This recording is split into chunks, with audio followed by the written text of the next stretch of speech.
Oh, you're in the corner. How are you? Good to see you, alright? How long are you here for? It's a few hours. Really? Yeah. Off to next.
This is my daughter, Alex. How are you? Good to see you.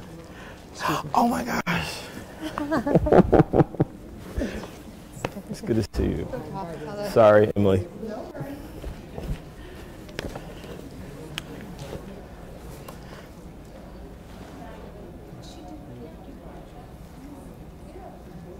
Good evening. On behalf of the Boston Public Library, I want to welcome you all to the Central Library and this year's Inspiring Lowell Lecture Series.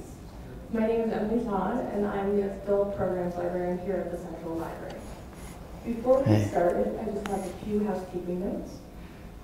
First, I want to ask everyone if you could please silence your cell phones and electronic devices. And following the talk, we will be having a book sale and author signing with our friends from Suffolk University Bookstore, and this will take place just outside the doors of Brad Hall. And finally, if you're tweeting or Instagramming our event tonight, we ask you to please tag at BPL Boston. We really enjoy seeing everyone's social media posts. Tonight is the second of the Boston Public Library's 2018 Lowell Lecture Series. This year, our theme is Speaking Up, Speaking Out, Voices of Social Justice. Over the next several months, the series will feature prominent activists, speakers, and writers who explore social justice issues relevant to today's world. We would like to thank the Lowell Institute for their generous and continued sponsorship of the series. Founded in 1836, the Lowell Institute has reached thousands of Boston area residents by sponsoring free public lectures and other educational programs with the mission to make great ideas accessible to all people. So now I'm pleased to introduce tonight's acclaimed speaker.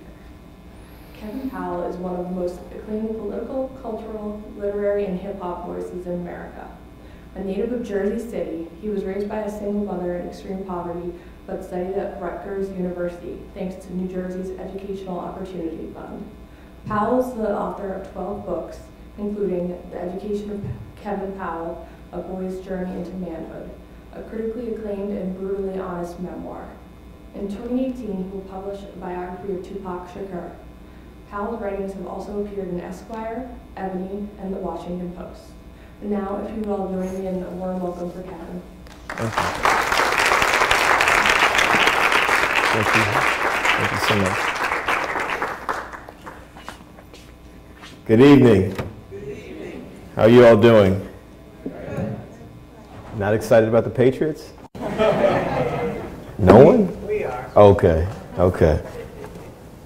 Hi. Oh, thank you. Thank you so much. I will walk around a bit. Not yet. I'll walk to it, but thank you so much. I want to thank Emily and Andrew, and thank you all so much. Can we give a round of applause to the Boston Public Library? I want to thank God for this opportunity. This is not a religious speech, but it's the way I was raised, and I don't assume everyone is Christian. If you're Jewish, if you're Muslim, if you're agnostic or atheistic, you have that right as well. I hope we all can disagree, especially given all that's happening in the country, that we're all part of the human family, one race. Can we agree to that at least? Is that cool? Because these are deep times that we're living in. This is a beautiful library, and it's good to be here as a New Yorker. I got off the train and I saw Patriot stuff everywhere, and good luck to y'all on Sunday. Yes, we are jealous in New York about a few things, I will say that. But good luck. And I just want to get into this topic because this is so important to me. And I'm so glad that the Boston Public Library has dedicated this year, this lecture series, to social justice and social resilience. There's a lot to say. Over the last, it's February 1st. It is February 1st. Oh my gosh, it's February. Over the last month, I literally have been in Missouri, Virginia, Kansas, Texas, and a few other states that I can't remember right now. And what's been interesting to me, and I meant to post this on social media earlier today, usually in the past, the Dr. King celebration or even the evoking his name would be that day or a couple of days before, a couple of days after. But I literally have programs that have Dr. King's name in it in the first 2 months of this year. And it says to me that people are looking for some solutions. People are looking back to figure out what was going on back then that we can use now. And I do believe that people really understand that what Dr. King was saying, particularly at the end of his life, is very necessary, that we need a radical revolution of values. Are you with me out there? You know, and I just want to get into this topic, looking for Martin, Dr. King, community, civil rights, social media, and the new activism. It's a mouthful. It's a mouthful. But I would be remiss not to acknowledge the fact that since it is February, this is Black History Month. This is Black History Month, and this is the first day of Black History Month. And as I say everywhere I go, I assume that people who are in the spaces, who are Americans who live in this country, know that Black history was created by a man named Carter G. Woodson, that he didn't get his high school diploma until he was in his early 20s, and that he actually became one of the first people of color, Black people, to graduate over in Cambridge from Harvard University. This man had a PhD. He wrote many scholarly articles. He wrote many books. His most famous book is The Miseducation of the Negro. And we know that he said famously in The Miseducation of the Negro that Black people in this country, or women, or other people of color, or queer sisters and brothers, or disabled folks, people who have been marginalized in some way, left out of history, have been so conditioned to have an inferiority complex because they didn't see themselves in history that even if there was no back door, they'd go create the back door. And so that's one of the reasons why he created Negro History Week in 1926. And he picked February, not because it was the shortest month, but because a couple folks born in February were significant to Black history and American history. Frederick Douglass, the great abolitionist, was born in February. Abraham Lincoln, and some of y'all who are over 30, 40 years of age, remember when we were growing up, we would celebrate Washington's birthday and Lincoln's birthday in February, and they just kind of put it together as President's Day now. But Lincoln was born in February, and we know that, you know, there's this belief that Lincoln freed the slaves, and it's a bit more complex than that, as y'all know, because sometimes Lincoln was for slavery, sometimes he was against slavery, and we know that Lincoln is quoted as never believing that Black folks were actually the intellectual equals of our white sisters and brothers. But still, he was significant to Black history. And so that's why he picked February, and we know that over time, because of the Civil Rights Movement, because of the work of Dr. King and Malcolm X and Ella Baker and Fannie Lou Hamer, women and men, boys and girls, people of different backgrounds, by the 1970s, it became Black History Month. It's also February 1st, which is the birthday of my favorite writer ever, Langston Hughes. Langston Hughes. Poet, essayist, fiction writer, novelist. He wrote autobiographies. He did translations. This man was born in 1902.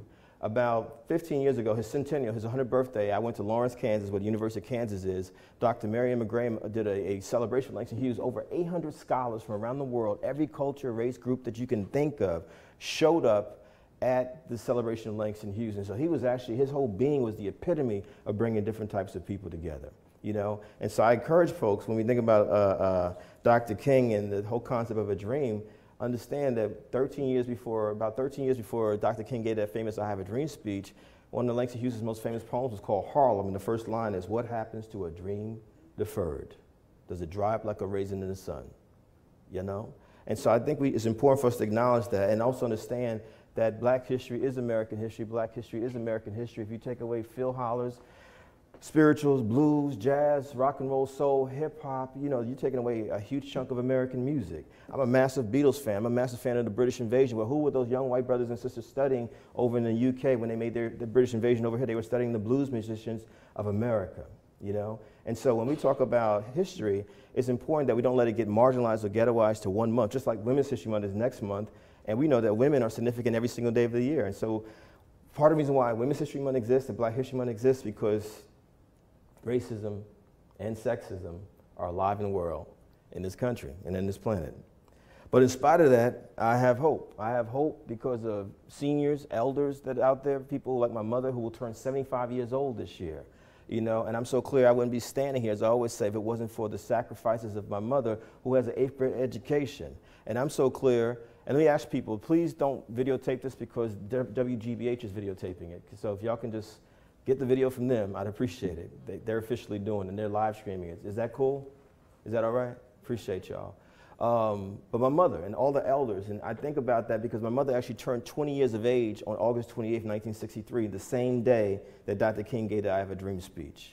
They give me hope, the elders, the elders, the elders. Whenever I want to get some wisdom at this point, and I'll be honest with you, me and my mother have had a difficult relationship through the years, but I listen to her more than ever, and I don't take for granted that she's still here with us, and I ask her simple questions about Donald Trump, your president, not mine, and other things. And, you know, it's profound what she's saying because she's lived through Jim Crow and segregation. She's lived through all the changes. She lived through her son going to being the first wave of kids going to integrated schools. And for her to see all of this racism come back again in its most the ugliest forms, you know, I mean, it's profound. What gives me hope? Young people give me hope. Young people of all backgrounds. I love young people. I was at a program earlier this week where a professor got up at a college, I won't say the college, and he did what a lot of people who are older do. Young people are sitting in the audience, millennials, and he proceeded to diss young people like they weren't even there. You know, they, and they're not woke enough, and they're not doing enough, and why are they always on Twitter and Snapchat and Instagram? And I just said, you know, I hear you, but I'm not going to participate in what we call generational dissing because Dr. King was only 26 when he led the Montgomery bus boycott. So if he was alive in these times, he'd be a millennial. Y'all with me?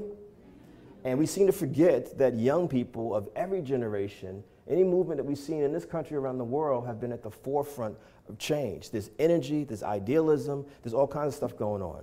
You know, I just saw that Hugh Masekela, the great South African musician, died a couple of days ago. Well, I was a young person in the 1980s at Rutgers University when I learned about the anti-apartheid movement. It was young people on college campuses like Rutgers, at Harvard, all around this country who stopped our universities from investing in businesses that supported the apartheid regime and people like Nelson Mandela being in jail. Young people. Are y'all with me out there? And so that gives me hope. My own family history gives me hope. As I said, you know, I just published my 13th, I just finished my 13th book. It'll be out in the fall. And the subtitle is An Autobiography of America, but I don't take for granted. What gives me hope? My mama, as I said, has an 8th grade education. My grandmother could not read or write. And so I'm like, man, I can see the progress within my own family history. I'm a first-generation college student. We got to take pride in those small victories. What gives me hope? Hashtag Me Too gives me hope. Hashtag Me Too gives me hope. Hashtag Me Too gives me hope, just like Black Lives Matter gives me hope.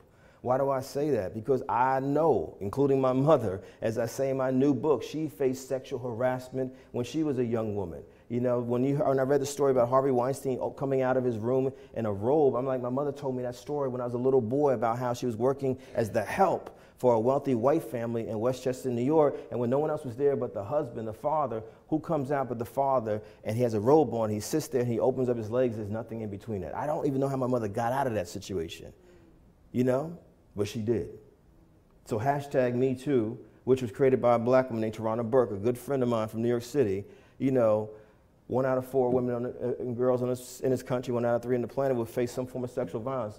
Hashtag Me Too. My wife, who I just married, and her uncle is here, and Mr. Parker's here.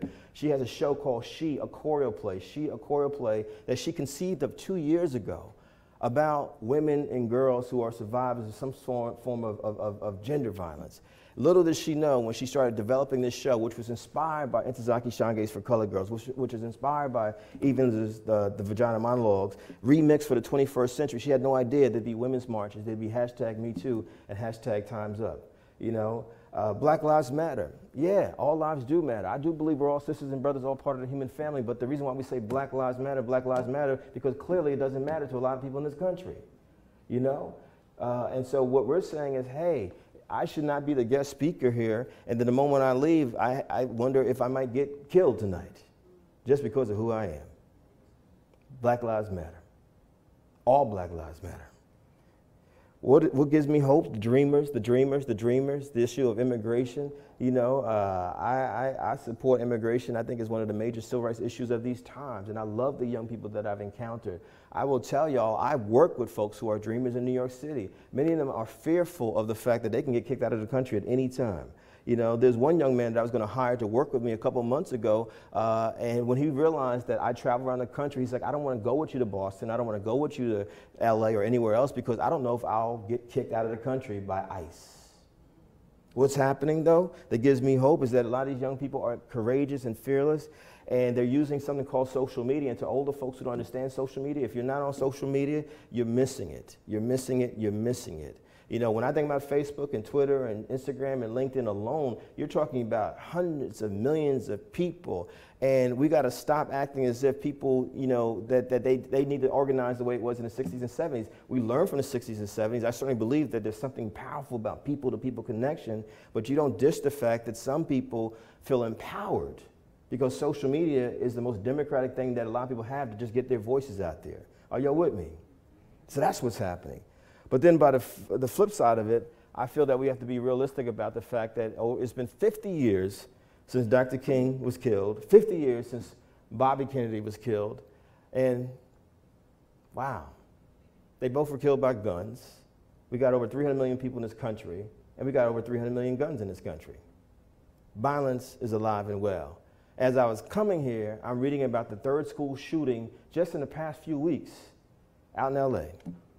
You know, it's not just even adults now committing mass shooting, it's young people, kids doing it. Where are they getting the guns from? Why is it so easy to get? You know, when we talk about where we are now, how many of y'all by a show of hands watched or listened to, if you could stomach it, the State of the Union address the other day? I had to, because I think it's important for us to, if we're going to change anything, you got to know what's going on. And the two things bothered me greatly: the way that the President of the United States conveniently used people of color over and over again as props, you know, to show that he is somehow inclusive. I covered as a journalist the Republican National Convention in 2016. I'm keeping it real with y'all. There were barely any people of color there except for the folks who were cleaning up the arena. That was it.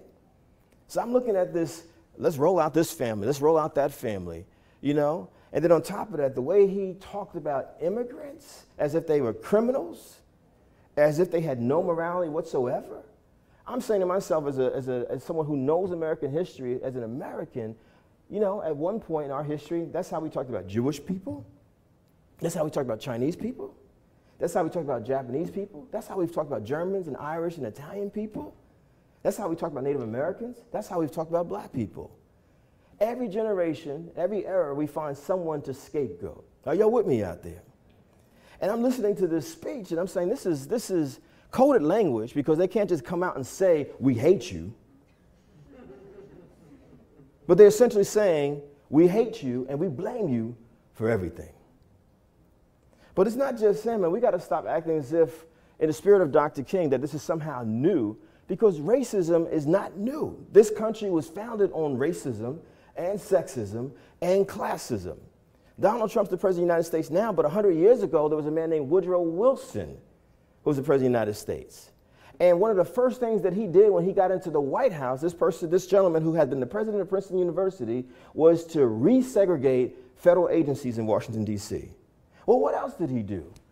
He invited into the White House a movie called Birth of a Nation, The Birth of a Nation, which is one of the most racist films ever created. In fact, he's quoted about 2 or 3 times in the film, because I had the opportunity maybe about 6 months ago to go to the Library of Congress and get a personal tour from some of the librarians there, and they took me to the Woodrow Wilson room. And one of the things that I noticed, that a lot of the books that Woodrow Wilson was collecting were books that were rooted in white supremacy.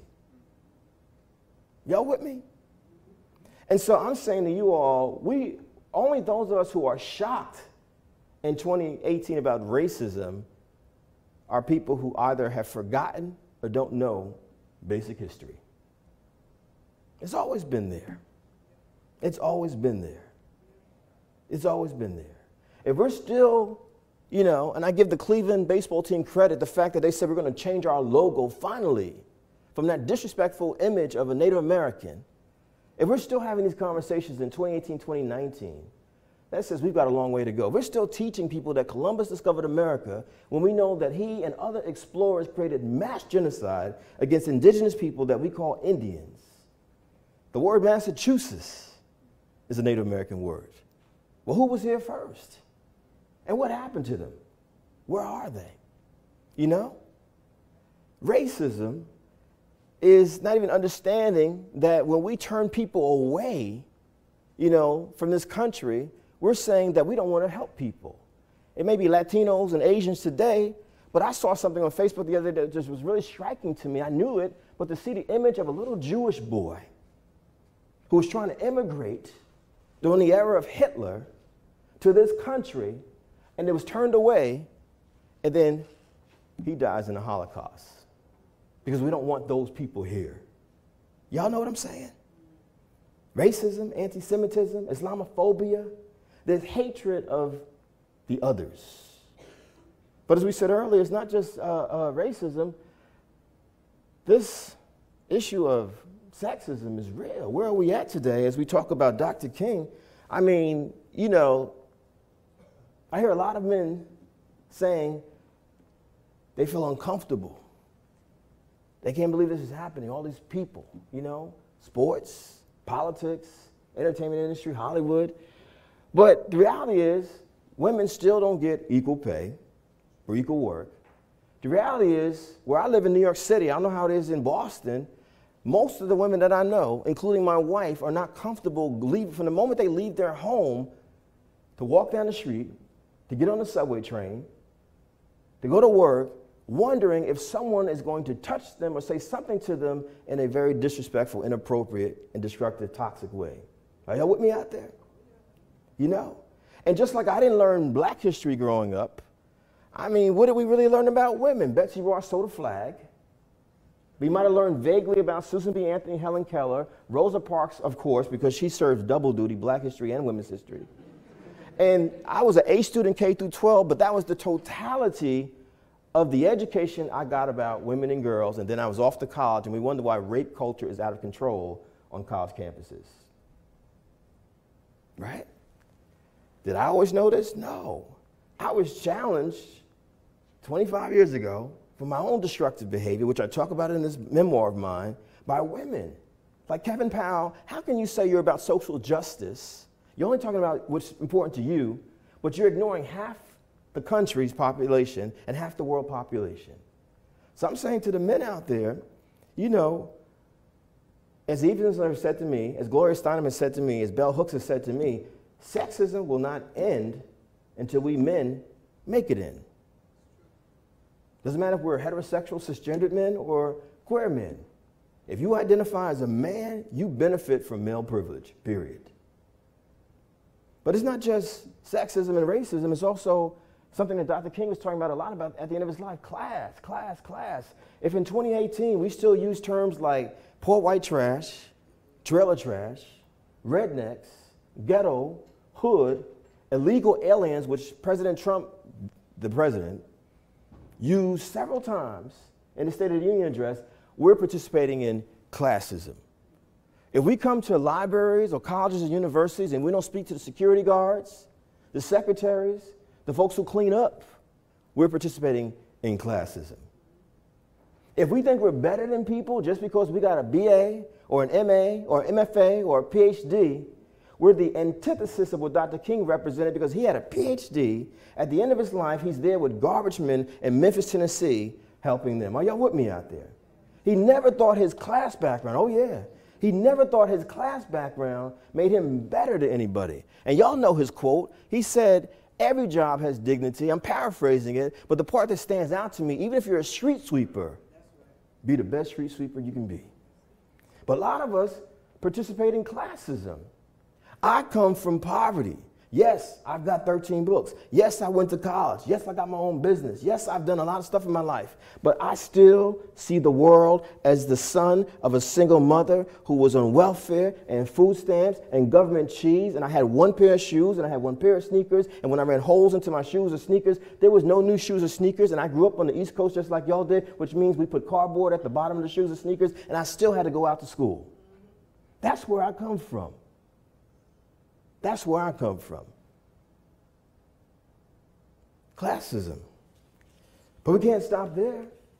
You know, we seem to forget that Dr. King would not have been able to give that I Have a Dream speech if a queer black man named Bayard Rustin had not been the principal organizer on the March on Washington. But he was erased from history for a long time because he was a gay man. And I'm saying, hey, you know, Bayard Rustin, and who was a greater writer than another gay brother named James Baldwin, who, if you just read The Fire Next Time, short, tiny book, is probably the most significant writing about what the civil rights movement was. And so when I hear people hate on people who are lesbian, gay, bisexual, transgender, queer, but then they talk about justice for other people or themselves, I'm saying you can't just be opposed to injustice that's convenient for you. Or what did Dr. King say? An injustice anywhere is a threat to justice everywhere. I thought about that as I was coming to the great state of Massachusetts, and I was reminded that the first transgender person that was killed this year was in the state of Massachusetts, the founder of Miss Trans America beauty contest. Y'all with me out there? So we got to think about these things. We also got to think about ableism, our disabled sisters and brothers, disabled human beings, because they are really invisible. You know what I'm saying? And so when I think about this beloved community that Dr. King was talking about, yeah, we've made progress. The fact that we can sit here civilly, people of different backgrounds, but as long as racism and sexism and homophobia and transphobia and ableism and anti-Semitism and Islamophobia and classism and ageism, the way we disrespect and disregard elders, and boy, have I seen that a lot with my mother living in a senior building, how they talk to seniors. They don't do it to my mother because they know Kevin Powell don't play that. And he's an activist, and he's going to show up and say no. But the beloved community that we want to get to, we're not there yet. We're not there yet. But I got hope. But we're not there yet. We're not there yet. And so the question begs itself, sisters and brothers, fellow human beings, however you identify yourselves, you know, who was this Dr. King dude? Who was he? What I feel, what I've learned in these 20 plus years of traveling around the country, and I don't know everything, I know a little bit of something, but what's been striking to me is a lot of folks know that Dr. King led the Montgomery bus boycott. They know about the I Have a Dream speech. Some have actually even read the I Have a Dream speech in its entirety or listened to it and can repeat it verbatim. Not a lot of us, though, what I've seen around the country. And I've been to all 50 states in this country. Some of us then don't know anything between 1963, the I Have a Dream speech, and 1968 when he was killed. Who was this man? And what I began to realize around my own ignorance around Dr. King is it's just no different than how we were told George Washington was the father of the country, and he never told a lie, and Lincoln freed the slaves. And it's almost like Washington was the first president, Lincoln was the 16th president. Well, who are all those folks in between them? Y'all know what I'm talking about? And so you begin to realize, if we're talking about looking for Dr. King, looking for Martin, it behooves us to take history seriously, particularly those of us who call ourselves Americans. You know, I was telling a sister earlier, I had the honor of going to Japan in 2013 on behalf of the United States, the State Department. Why did I go to Japan in 2013? Because it was the 50th anniversary of the Dr. King speech, and they asked me to go over there and work with Japanese sisters and brothers around this message. And what blew my mind is that the Japanese sisters and brothers over there that I was working with were learning English by studying the Civil Rights Movement, by studying this culture that I've been a part of for a long time called hip-hop, and they knew more about American history and African American history than many of us in this country. What blew my mind? I'm in Wales a couple years ago. The centennial of the great Welsh writer Dylan Thomas, right? Dylan Thomas, who Bob Dylan took his name from because we know Bob Dylan was originally named Robert Zimmerman. In Wales, they knew more about Black American history than a lot of us know. That blew my mind.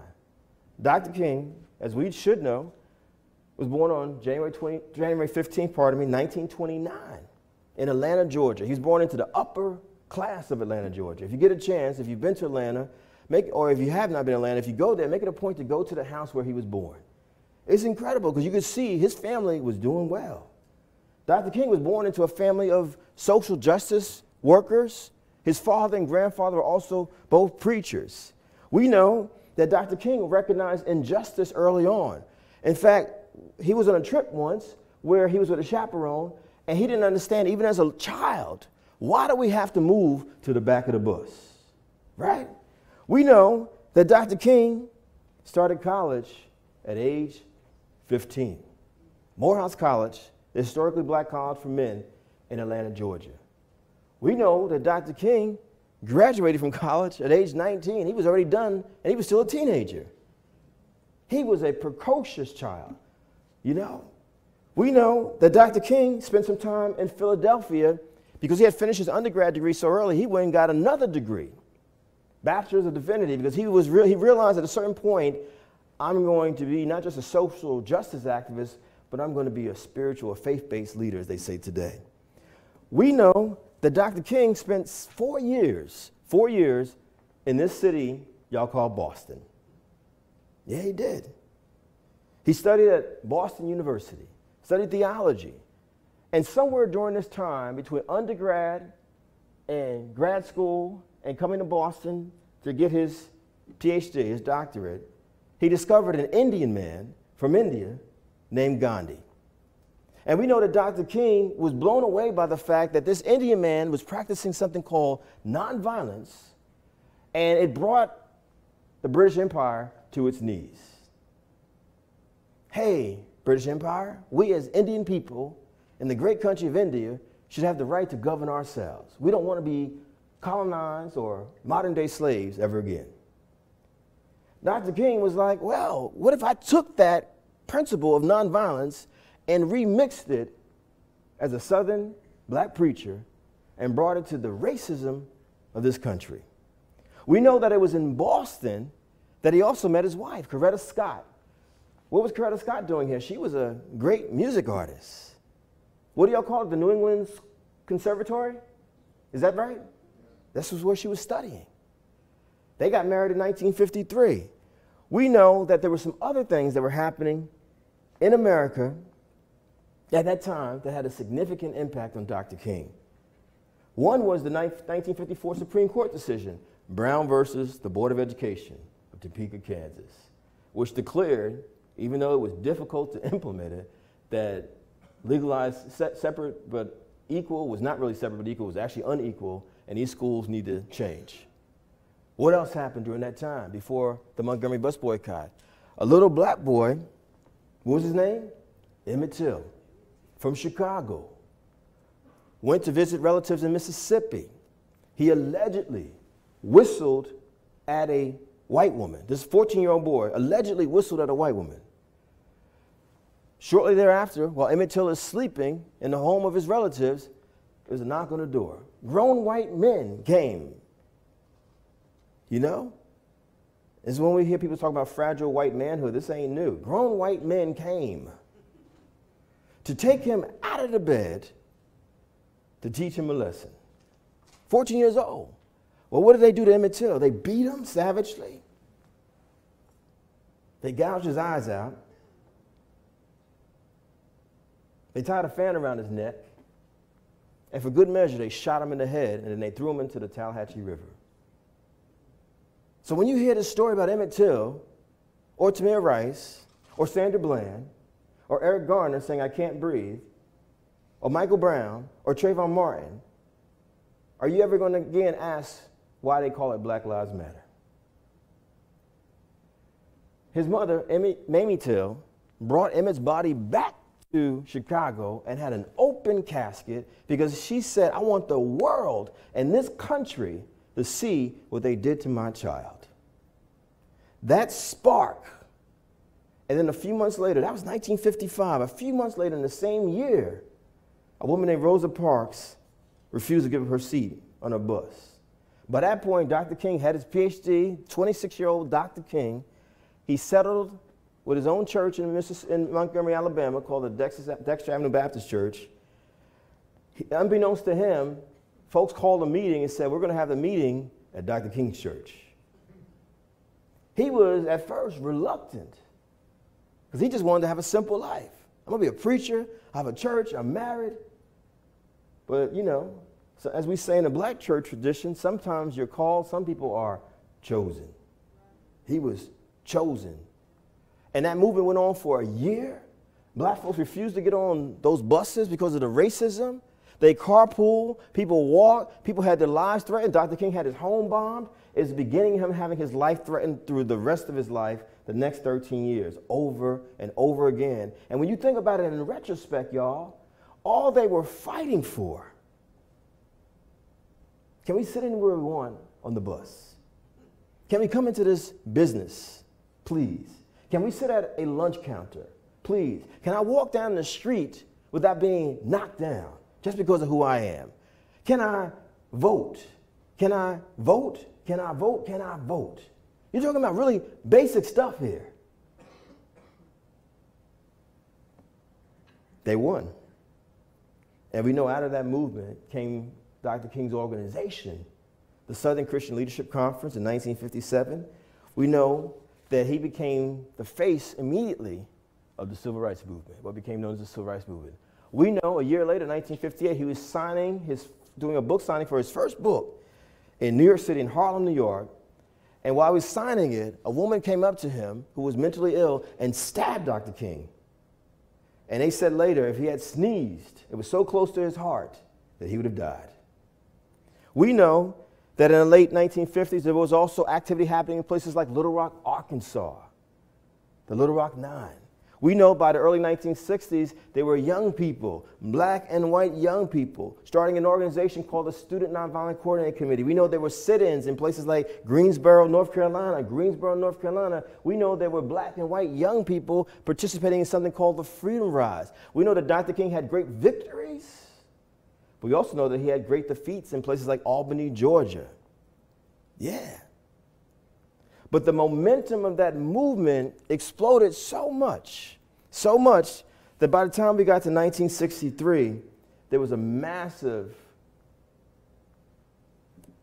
group of people who showed up in Washington, D.C., the March on Washington.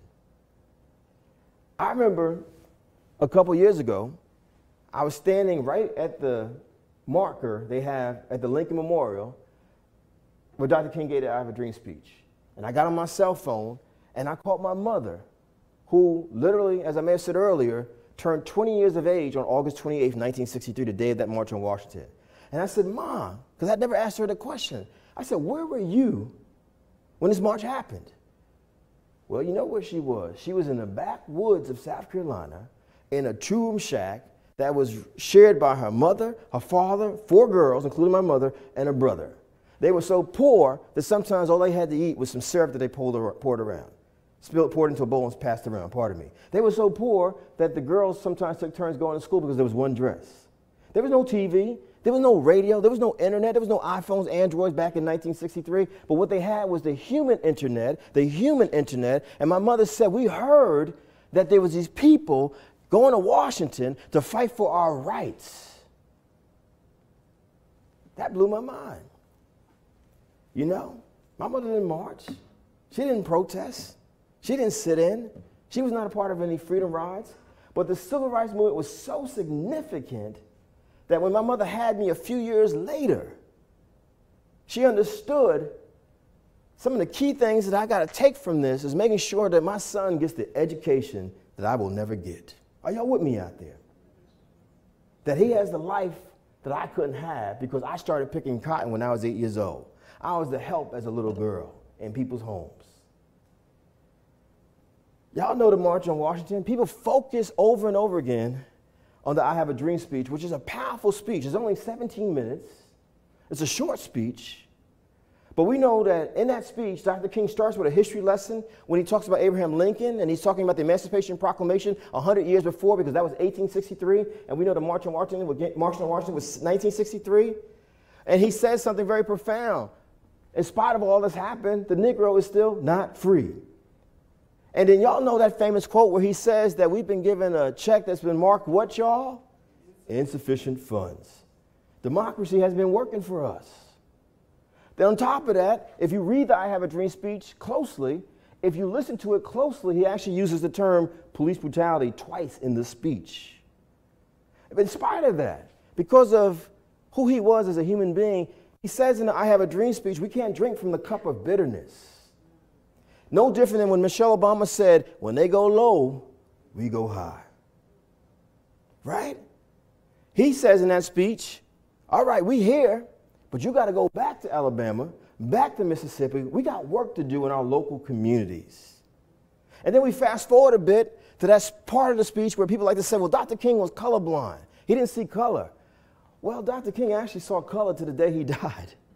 Because how could you not? That's like the 9th part of who he was. Dr. King was a Southern black Baptist preacher, the way he spoke, the way he walked, the way he dressed. Little white boys and little white girls and little black boys and black girls judged by the color, judged not by the color of the skin, but the content of the character. He's saying this was what I hope will happen. I would like that too. I would love for that to happen. Judge me as a black person by the content of my character. Judge me as a woman by the content of my character. Judge me as a queer person by the content of my character. Judge me as a disabled person by the content of my character. Judge me as a Jewish person or a Muslim person or a poor person or an immigrant person by the content of my character. Don't we all want that? Yeah. He's saying we need to be treated as equals. But he realizes that's not the case yet. And then you move over to Jews and Gentiles, Protestants and Catholics will join hands and sing in the words of the Negro spiritual. What is Dr. King saying there? To me, he's saying we're all equals. Jews, Gentiles, Protestants, Catholics. If there's really one race, the human family, I believe that. I assume that y'all believe that because y'all are here. But we all have to bring what we have to the table equally. And when he says Negro spirituals, again, what is one of the greatest gifts that black folks have ever given America? The gift of music. So it's not this, I'm just going to integrate into your world. No, you learn me and I learn you. We share. Dr. King would never be that popular again for the rest of his life. 1 month later, two significant things happened. September 1963. 4 little girls were praying in a church in Alabama. And they were the victims of domestic terrorism. Let's call it what it is. Just like there were 9 black folks who welcomed a white brother named Dylan Roof into their church in South Carolina, into their prayer circle, and then he proceeded to murder all 9 of them. Are y'all with me out there? One was 1963 and one was in the 21st century. What is the difference? You know? What else happened in September 63? Bobby Kennedy, who I love, one of my heroes, and I'll explain why later, and he's the grandfather of Joe Kennedy III, who just gave that response to the president the other day. Bobby Kennedy was the Attorney General under his brother, President John Kennedy. Bobby Kennedy was the one who first authorized the FBI to wiretap Dr. King, to monitor him. What are we monitoring here? This man's talking about nonviolence and peace and love. What's so dangerous about those things? What's so dangerous about bringing different types of people together? Why is that a threat? Well, we know in 64, a year later, we finally got a civil rights bill. We know in 64, Dr. King at the time was 35 years of age and became the youngest person to win the Nobel Peace Prize. This is important to say. When you hear leaders talk about I, me, when I see these churches all around the country, and I know y'all don't have this in Boston or the state of Massachusetts, but these mega churches, y'all know what I'm talking about, you know, where these preachers got private planes and private helicopters and VIP sections and multiple ATMs in their churches. Dr. King may have had 3 or 4 or 5 suits his whole life, right? When he won the Nobel Peace Prize, that means that he got a monetary prize. By that point in 1964, when he got that prize, he was a father, a husband, 4 children, but because he never wanted to appear to be pimping, manipulating the movement, he gave every dime from that prize back to the movement.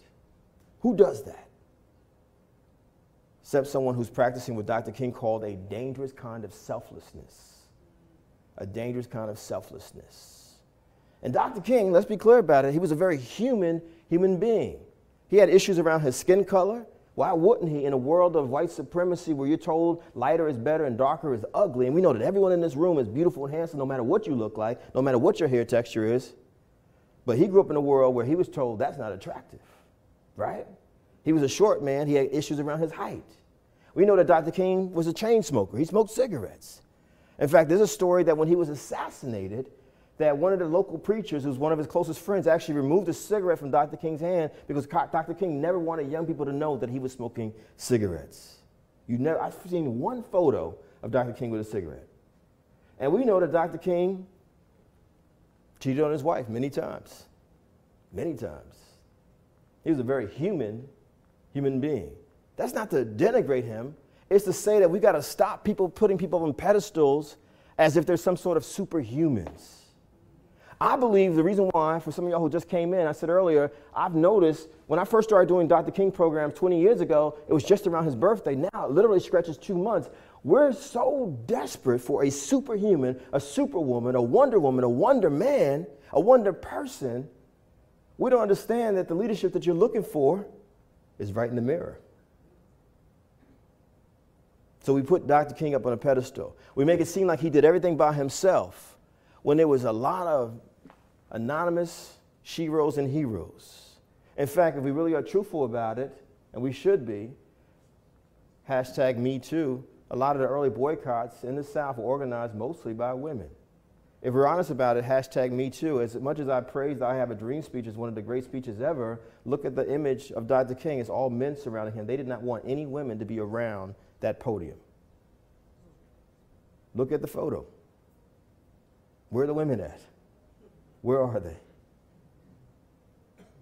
As much as we talk about Dr. King, you can't ignore Ella Baker and Fannie Lou Hamer, two incredible women, and many, many others. 64, Civil Rights Bill, 64, Nobel Peace Prize, 65. What was going on after that? Selma, y'all saw the movie, Ava DuVernay's movie, Selma, Bloody Sunday, the march across the Edmund Pettus Bridge, you know, Selma to Montgomery, black folks and white folks together getting beat up, right? Vote for basic voting rights. But they got a voting rights bill, but shortly after the voting rights bill came out in 65, a white police officer in a place called Watts, Los Angeles, killed a black person and the city exploded in what they call a riot or a rebellion. And Dr. King went out to Los Angeles, and y'all can find this on YouTube. Dr. King is sitting there in this YouTube clip, and there's angry young black folks saying, "Get out of here, Dr. King. We don't want to hear that nonviolent stuff." And to his credit, unlike a lot of leaders, he sat there and he took it.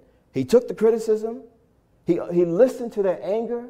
And one of his most famous quotes came out of that period when he said, "A riot is the language of the unheard." But he also understood something in that moment. What does it matter that you can get on the bus if you ain't got no money to get on the bus?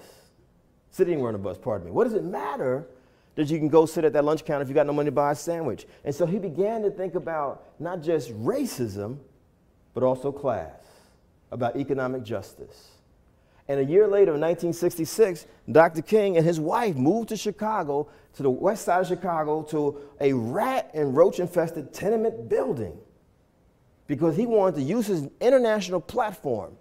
This is a best-selling author. This is a PhD. This is the quote-unquote moral leader of the civil rights movement. This is a Nobel Peace Prize winner living in a roach and rat-infested tenement. He said, if it's good enough for the people, it's good enough for me. Because he wanted to demonstrate how horrific poverty was, not overseas, but in America.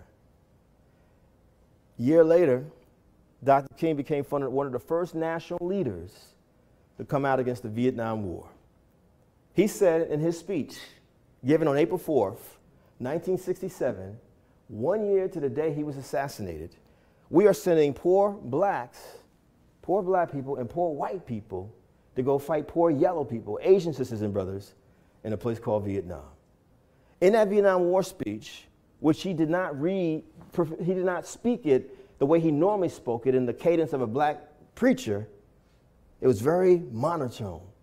He said in 67, 51 years ago, we, America, are the biggest purveyors of violence on the planet. Wow.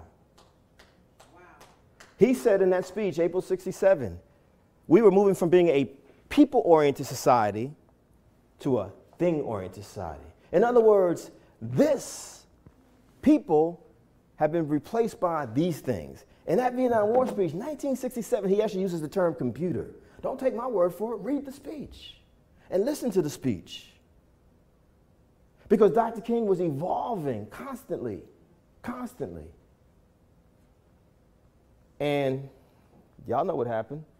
He gives that speech. He's called unpatriotic, just like the football players. He's called unloyal, just like the football players. He's called ungrateful, just like the football players. How dare he talk bad about our country? He needs to stick to local issues, stick to civil rights. But Dr. King said that silence is consent. How am I going to talk about nonviolence in America and then ignore all the violence that's happening globally? This is the Dr. King they don't want you to know about. This is Dr. King that we never learned. This is the Dr. King that I discovered when I really started reading things like Testament of Hope. Testament of Hope, an important book edited by James Washington in 1986, which is the collected speeches and sermons of Dr. King. You see his evolution. This is what I learned when I watched a documentary film called Citizen King. Citizen King. Citizen King. This is what I learned when I watched a documentary series, 14 parts, called Eyes on the Prize. Eyes on the Prize, which came out of folks here in Boston. It's free, y'all, on YouTube, Eyes on the Prize, right now. All 14 parts.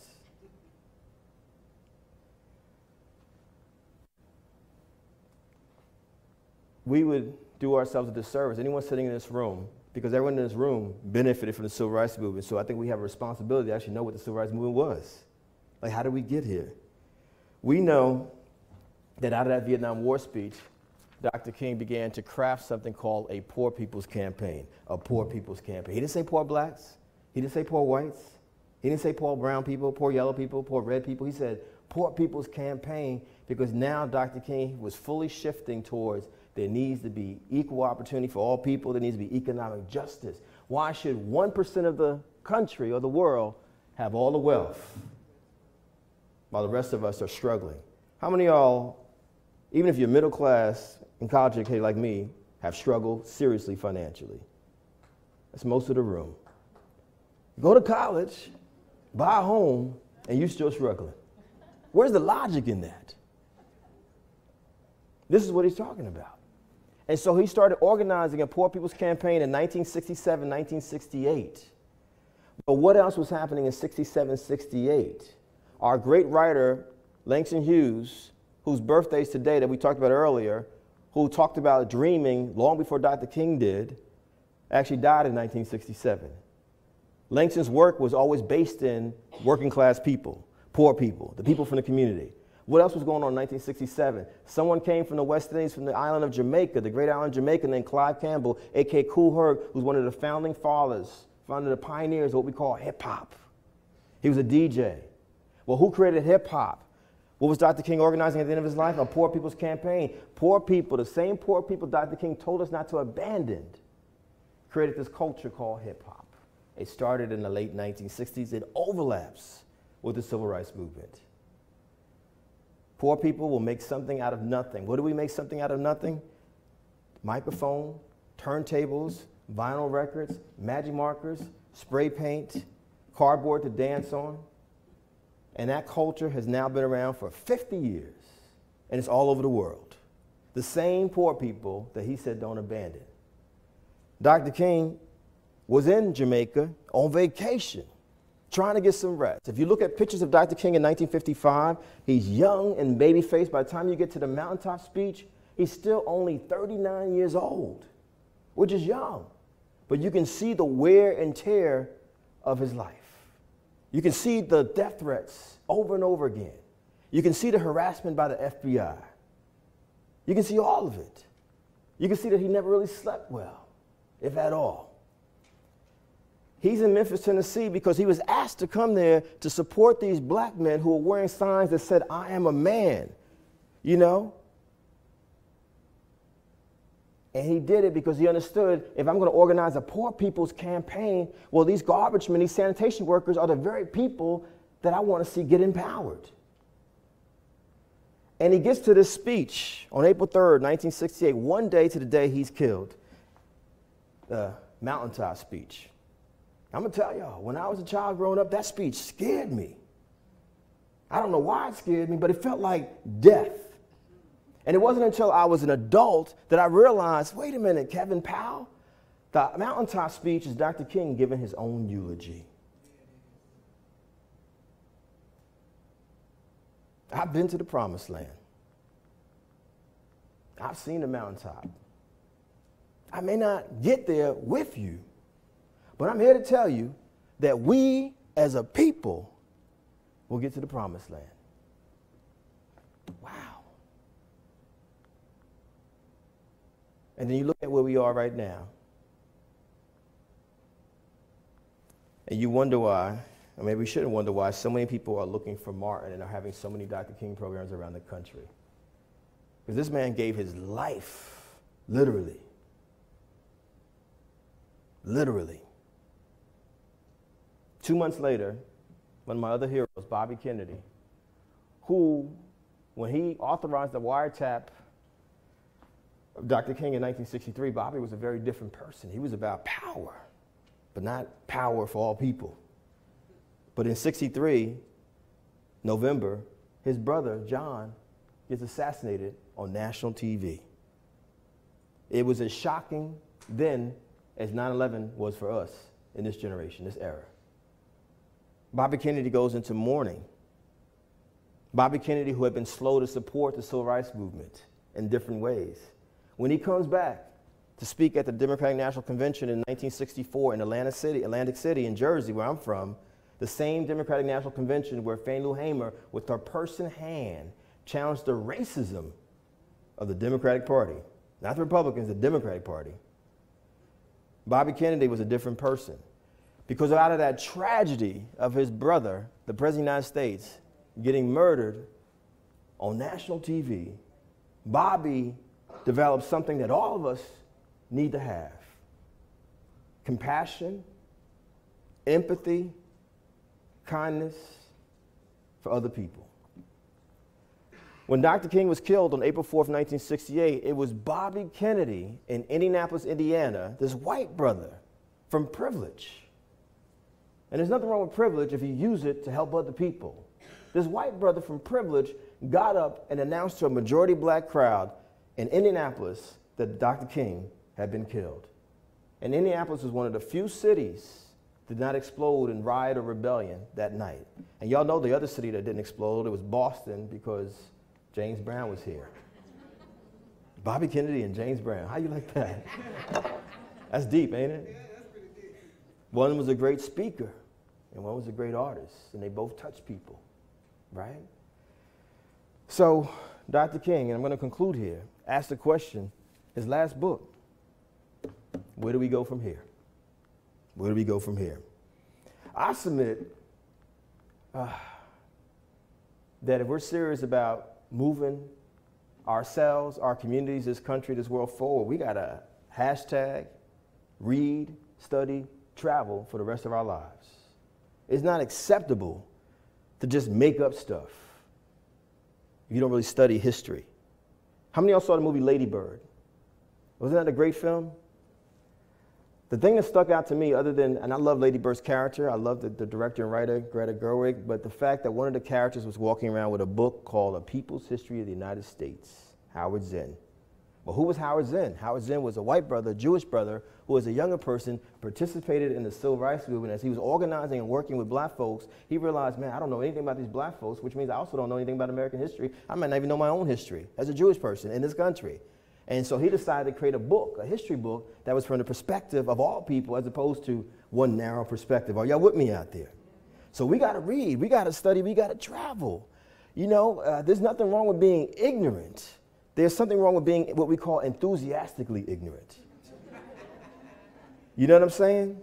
It's like when Hillary Clinton and Donald Trump were running for president in 2016, a week before I was in the great state of Washington, and I had a white brother who was an Uber driver, and he didn't know who I was, and I said, how do you feel about this? I didn't even say Democrat, Republican, liberal, conservative. I just said, how do you feel about this? You know what his response was? He said, well, Hillary Clinton is a communist Muslim who's going to turn the country into a communist Muslim state. This is what he said. And he believed it.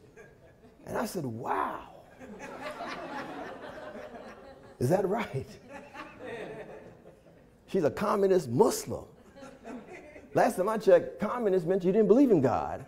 Muslims believe in God, they say Allah, but he put it together. Now, we're laughing about this, but there's someone like that who's now the President of the United States. There are people like that who are elected officials around the country. There are people like that who are teaching in classrooms around the country. you know, who will think it's no big deal to leave women out of history, or queer people out of history, or black folks, or Latino folks, or any other group that's been marginalized or othered out of the education. Y'all with me? And so part of the work that we got to do is that we need a massive re-education in this country. People can say whatever they want about Dr. King, but you can't deny the fact that the man studied. We need to study. How are you going to call yourself an American? You don't know anything about American history. Many of us don't even know who we are. The challenge for us in this room is like, what bloodlines even go through you? Who are you? How did your people get here? And I want to say this as an African American, and yes, I got European blood in me. I got Native American blood in me. I found just a couple of years ago, my father's side, my father's father was not even black. He was half white, half Native American. A white man raped a Native American woman. That's how my father's side came about. You know what I mean? But the point I'm getting at is that we got a responsibility to know who we are. And as an African American, stop saying this was a nation built by immigrants. That's disrespectful to Native Americans. And it's disrespectful to African Americans who did not come here voluntarily. We were brought here as slaves. And for nearly 300 years, we built the economic infrastructure of this country, free labor. I was in one state where they called black folks who were slaves in the textbooks workers. This is a nation that was founded, not founded at all. Native Americans were here. They had a different relationship to land. It belongs to all of us. It belongs to all of us. You know? Acknowledge my ancestors. Acknowledge all the people who have contributed equally. You know? And so I say to y'all, what are we going to do? You know, I say to white sisters and brothers all the time, and I love all people. I love all people. You know, it can't be the work of people of color to challenge racism over and over again. You know what I mean? Many of my white friends who are progressives and liberals in New York City, several of them have said someone in their family voted for Donald Trump. Several of them have said to me, my family members are racist, they're anti-women's rights, they're anti-gay marriage, they're anti-everything. I'm like, well, the question becomes, well, what are you doing to challenge that stuff? What are you doing, right? Are you challenging the racism? For us as men, as I said earlier, you know, what are we doing to challenge the sexism? Even if you're not the kind of man who would ever call a woman a B-I-T-C-H or a H-O or a thought, God bless you. Even if you're not the kind of man who would ever put your hands on a woman, commit incest, molest, rape, murder, but you have men around you in the barbershop, in the synagogue, in the church, in the masjid, at work, while y'all watching the Super Bowl this weekend as sex trafficking is happening, and you say nothing about it, men, we become willing participants in sexism. Right? And so the question becomes, what are we willing to do? You know, I'm a heterosexual man, but Mayor Ras Baraka, who's the mayor of Newark, New Jersey, about 14 years ago, his sister and her girlfriend, her partner, were murdered, shot down by the husband of their oldest sister, simply because they were lesbians. It was the saddest funeral that I'd ever been to in my life. And one of the things I said to myself, I said, for the rest of my life, I'm not going to turn my eyes away from anybody who's suffering or who's been marginalized or other in any way. We have to be allies for each other, y'all. We've got to be allies for each other. What we need in this country is a progressive, multicultural, multi-generational movement, but that's not going to happen if we're competing in what we call the oppression Olympics. And it's not going to happen if we don't learn about ourselves as Jews and Gentiles and Protestants and Catholics singing together in the words of the Negro spiritual. What are we bringing to the table, but also having the courage to learn about people who are different than us? Are y'all with me out there? And sometimes that work will be around Twitter and Facebook. Just post something. Sometimes it'll be at work. Sometimes it'll be door to door. Sometimes it will be marching and rallying and things like that. But it needs to happen. It needs to happen. Because we got to ask the question, in the spirit of Dr. King, do we want love or do we want hate? Do we want peace or do we want violence? Do we want compassion or do we want fear? It's really basic to me. That's where we are. And we got to get involved. We got to get involved. We got to get involved. In your communities, you've got to do something. If you don't know what to do, just ask. The shame is not knowing. There's no shame in not knowing. The shame is not knowing and never asking, well, what can I do? How can I do this? And the last thing, when I was younger, not age-wise, intellectually, I asked myself a simple question over and over again. Why is this Dr. King dude talking about love so much? Well, shoot, you know? Last time I checked, hate is winning, y'all. Hate is winning all over the place. And so I think that we have a responsibility for historical reasons, for spiritual reasons, which is totally different than religion, organized religion, for spiritual reasons, our souls, for moral reasons, to choose love. To choose love, to choose love.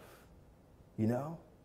And when we don't do anything in these times, 100 years from now, people will look back on us and say, what were those people doing when all this was happening? You know? When I look at my sisters, Brenda, a black woman, and Laura Lee, a white sister, who worked together out of the great state of New Hampshire, across cultural lines, across racial lines, different backgrounds. I'm like, if they could do that, you know what I'm saying? What's wrong with the rest of us? Right? So, love. Can we say love? Can we say love? Love. Love, love, love. That's what we need. Thank y'all so much.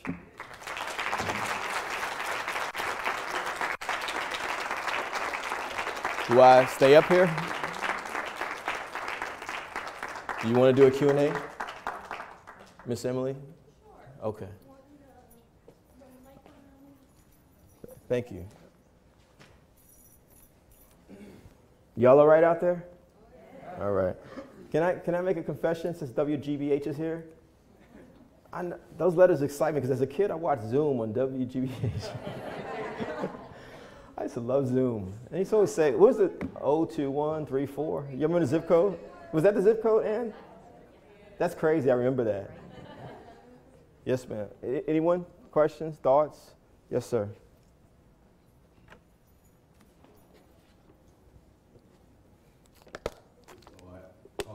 Good luck just walking in here, seeing you here. I actually was thinking the other day about, you and Heather B. And just What's that? how far you guys come from. When I was a kid, seeing you guys on TV. I was a kid. Right. You're older than I am. No? I'm just messing with you. What's your name, sir? Marcus. Nice to meet you. I appreciate you coming here. Thank you. And speaking to the crowd. And so, there's been this thing probably for the past couple years of people in my community here in Boston that I've been talking to about the term black, the term white, and the divisiveness that comes with those terms and how we should set those terms aside and actually turn to other elements, other ways of identifying. I know you identify yourself as hip-hop culture. And yogi and vegan and skateboarder. Right, exactly. I have a few identities. And so I was just kind of hoping you would speak to that a little bit, give your perspective on, the power of those words and possibly dismantling that way of thinking that comes with those terms. That's a great question. And thank you, Mr. Marcus, Brother Marcus. Well, I didn't create this social construct called race. Right. It was given to me. What did Tupac Shakur say? I was given this world. I didn't make it. And so, you got Tupac fans out there? That's what's up, y'all. My Tupac book is actually coming out in 2019 or 2020. But and I'm just asking y'all again, can y'all not videotape it? Just trust WGBH will have it for y'all. They got it. I would love to live in a world where there's no black, white, anything, but that doesn't exist. That's the world I'd like to get to. That's the world that I hope to make. But at the same time, it's not an either or for me. I always want to push back on that because I'm very proud to be an African person, a black person, and I'm also very proud to be a member of the human family. So I embrace both. And there's certain things that I love. I love the fact that I love spirituals. I love hip hop. I love, soul food. Even though I'm a vegan now, I hunt out vegan soul foods around the country because I grew up with, I mean, I cannot not have sweet potatoes. I love watermelon, you know what I'm saying? I love the way I speak. I love the way my mama speaks, who's a Geechee from South Carolina. I love Jamaican patois. I love, you know, Haitian Creole. Y'all feel me? Sapase, right? You know what I mean? And so I think, and it's the same thing like my friends who are Jewish in New York City or my friends who are Italian American. I don't think we should ever run away from who we are. We can be both. You can be a part of the human family, but you should also hold on to your identities. I think it's important. And there's something beautiful. Audre Lorde, the great Audre Lorde, the late great Audre Lorde, talked about, you know, finding, you know, unity in our differences, you know, finding commonality in our differences, you know, and I think there's something powerful about that. And so I don't want to erase myself, you know, but I feel like if we're politically mature and emotionally mature, like Sister Laura Lee and Sister Brenda, they embrace who they are, their individual identities, but they also know how to come together. Am I right? You know, you do both. You do both. It's not an either or. You know what I'm saying? And so, you know, to me, that's more powerful than just like, let's just get rid of white and black, because I almost feel like that's erasing people. You know what I'm saying? And I think part of the problem with America is that we've been trying to get people to erase their identities forever. It's like, you know, I'll meet folks who said, you know, who are Italian American, for example, who within the first generation, they no longer spoke Italian. It was gone. You know, I know people who are Puerto Ricans who don't speak Spanish at all.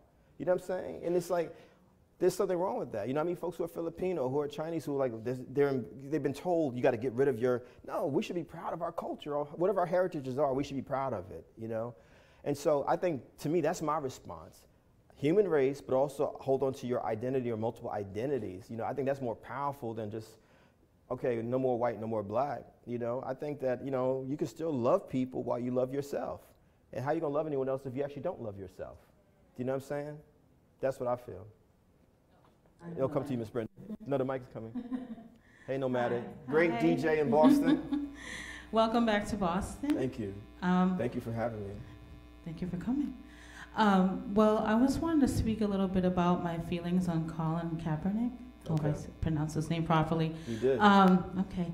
The movement he started by kneeling during the national anthem, I feel personally that he could be one of the great leaders to look out for in the movement. Recently, it wasn't advertised on a mass level, but recently he just completed his goal of the $1 million pledge, where he was asking his friends and colleagues to donate, match his donation of $10,000 to various charities. So I follow him on Instagram, and I reposted one of his posts, and that kind of follows along my feelings of what happened with him in football. Yeah. He took it upon himself to kneel, he's like, I don't believe in what's going on right now, what can I do? He used his platform, and I just think that he's definitely someone to look out for, because for him to do that and then still make the move he just did and continue to do so, I just feel like, you know, that was just a stepping stone for greater things. So I just want to know your opinion on him and what he did. I love Colin Kaepernick. Let me say that first of all, because I think it takes tremendous courage to do what he did. And, you know, there's a lot of thoughts come to my mind whenever I think of Colin Kaepernick. You know, here's a brother who is half white, half black, and, you know, I saw people saying stuff like, go back to Africa. I'm like, well, he probably would have to go back to Wisconsin, actually. You know what I'm saying? So the ignorance, the enthusiastic ignorance again. But because he identifies as a black man, because he understands when you live in this society, you know, going back 100, 200 years, one drop of blood, people say, oh, you know what I'm talking about, as a multicultural woman. You know what I'm saying? You know, even like, remember I mentioned that my father's father was not even black. He was half white, half Native American. Well, guess where he had to live? In the black community, because no one else would take him. You know what I'm saying? And so I support Colin Kaepernick. He's in the spirit of Paul Robeson, great athlete and activist. He's in the spirit of Muhammad Ali. He's in the spirit of Arthur Ashe. He's in the spirit of a lot of Billie Jean King, you know, because we can't just let this be about men. Martina Navratilova, folks who stood up for other issues, and they understood they had the sports platform. Let me say this as well. I saw some folks from my family's home state of South Carolina saying, you know, people need to stand up at the Super Bowl. They need to stand up at the Super Bowl because they're terrified that folks are going to take a knee at the Super Bowl. People are more concerned about people taking a knee than all the black folks that have been killed over the last several years you know, because of vicious, racist, domestic terrorism in this country. You know what I mean? And then they're talking about the flag. They conveniently turned into this conversation about the flag. You know, this is not about, and veterans, you know what I'm saying? Well, if you really know anything about history, black folks have actually fought in every single war in American history. In fact, the only black person I probably got when I was growing up was Crispus Attucks, you know what I'm saying, who died at the beginning of the Revolutionary War. And so they conveniently twist things around to make it seem like black folks are not just patriotic. Guess what? When black folks win medals at the Olympics on behalf of the United States, who wraps themselves with flags first? The black sprinters, the black runners, you know what I'm saying? And so they make up stuff. And then they conveniently, because they don't know history, Francis Scott Key actually supported slavery, the man who wrote the Star-Spangled Banner. There's a paragraph that was removed from the Star-Spangled Banner that was about black folks needing to be shipped somewhere. But guess where they were shipped? They were shipped to Trinidad and Tobago in the West Indies. They were called Americans, and to this day, they're still descendants of those folks that Francis Scott Key wanted out of the country. We need to know history, y'all. Basic history. How you gonna talk about a flag or an anthem? You don't even know where these things came from. Do you know what I'm saying? And so Colin Kaepernick was responding as any person of color would respond. I'm seeing viral videos of things like Eric Gardner, you know, who was simply selling some loose cigarettes and some CDs on the street so he could feed his family. He's being chokehold to death, and he's saying not once, not twice, 11 times, I can't breathe. You're going to tell me just because someone is a multimillionaire football player or basketball player, you can't have any feelings? That's not going to affect you? You know what I mean? That's insane to me. You know, that's like saying to women, like when my wife does her show, She, which is about violence against women and girls, the women who sit there, even with all the music and humor in there, there's no way the women are going to sit there and watch these performances and not feel, as a woman, what it's like to be violated. You feel what I'm saying? And so there are people out there who want us to deny our own humanity. You know what I mean? As black people, as people of color, as immigrants, as queer people, as women, as disabled people, as poor people, like, you know, just shut up. You know what I'm saying?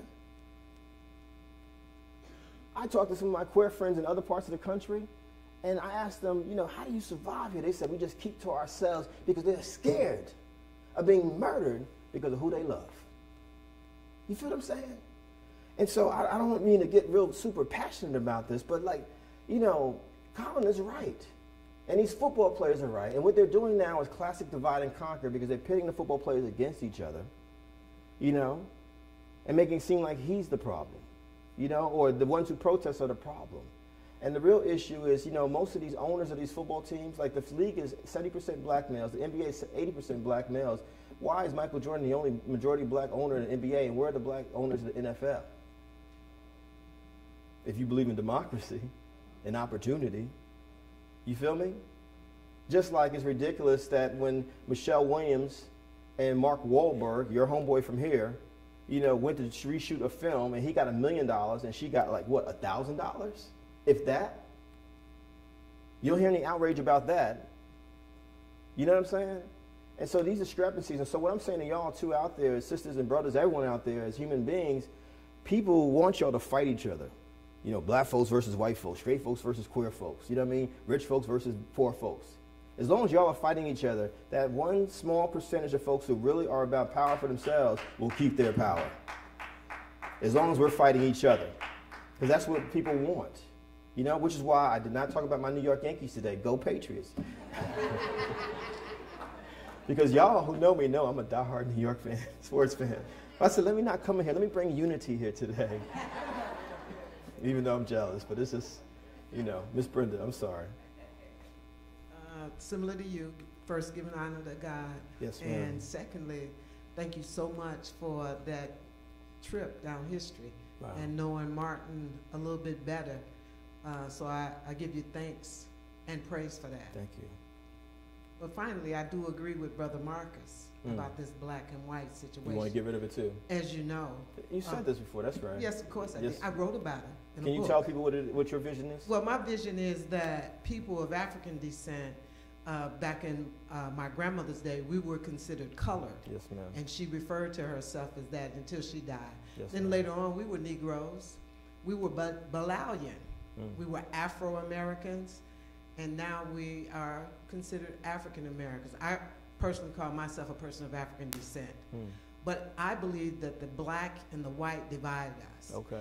I don't think changing from, for me, African descendant or European descendant, Caucasian, what have you, but the white, when we say white, we have an image that comes to mind.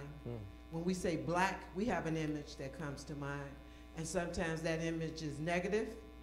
And so I think it is associated with those colors.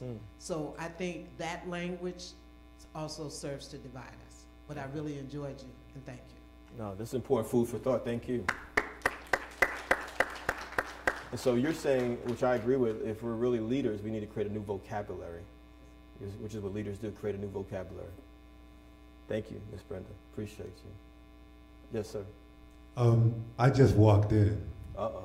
So hey. I missed you speaking so far, but I did hear you. And I wanted to emphasize that the identification with blackness has nothing to do with race and division. We, as human beings, need to be re-educated to appreciate the substance of blackness. It's the substance of all good things. Physics. In physics, we know that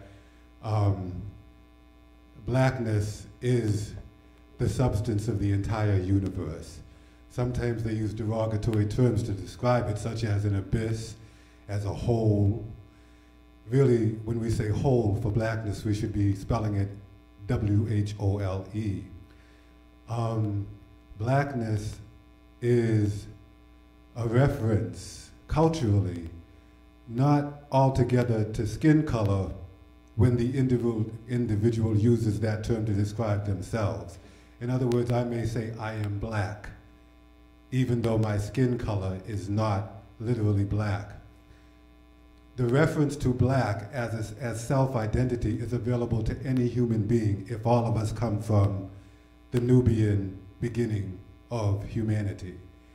The reference to the color black, in my appreciation, is a reference for my human source. The source of my mortal beginnings is in blackness.